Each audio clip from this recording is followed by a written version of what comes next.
శ్రీ మాత్రే నమః. ఇవి బ్రహ్మసూత్రాలు.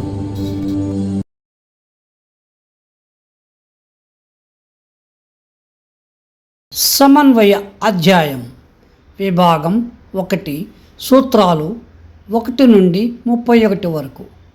మంత్రవర్ణికమేవ చ గీయతే 1:1-15.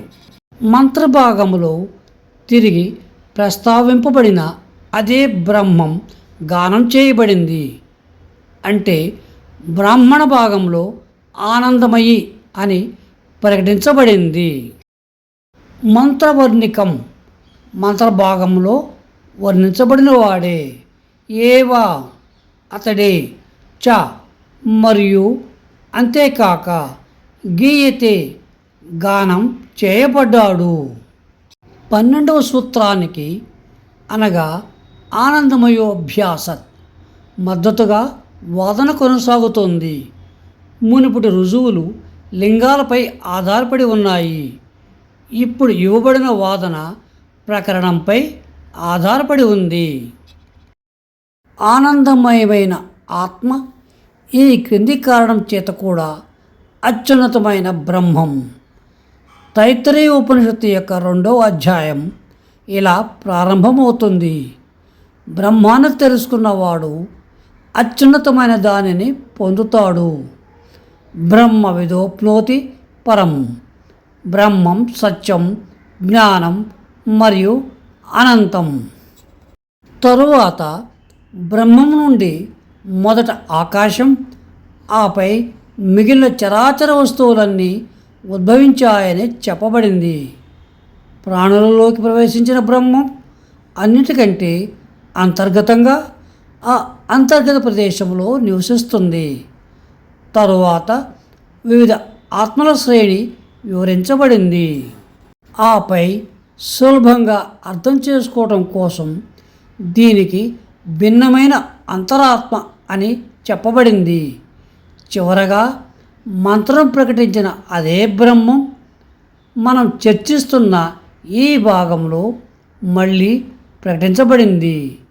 దీనికి భిన్నమైనది ఆనందమయమైన మరొక అంతరాత్మ. మంత్రాలు ప్రకటించిన దానినే బ్రాహ్మణులు వివరిస్తాయి.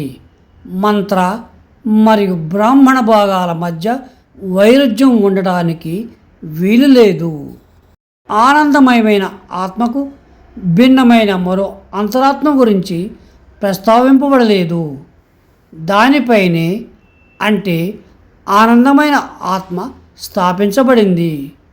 భృగు మరియు వరుణుని యొక్క ఇదే జ్ఞానం ద్వారా ఆనందమే బ్రహ్మం అని అతను గ్రహించాడు. తైత్తరీయోపనిషత్తు అందువల్ల ఆనందమైన ఆత్మే పరమాత్మ అని అంటున్నది.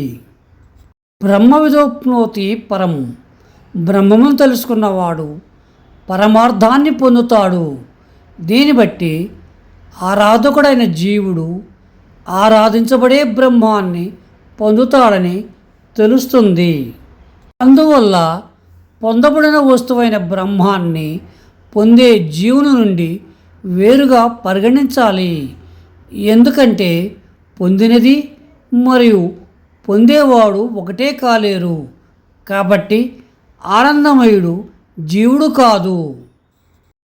మంత్రాలలో సత్యం, జ్ఞానం, అనంతం బ్రహ్మ వర్ణించబడిన బ్రహ్మాన్ని ఆ తరువాత బ్రాహ్మణాలలో ఆనందమయుడుగా వర్ణించారు. వేదాలుగా ఏర్పడిన మంత్రాలు మరియు బ్రాహ్మణాలలోని బోధనలు ఏకత్వాన్ని గ్రహించటం మన కర్తవ్యం. సశేషం.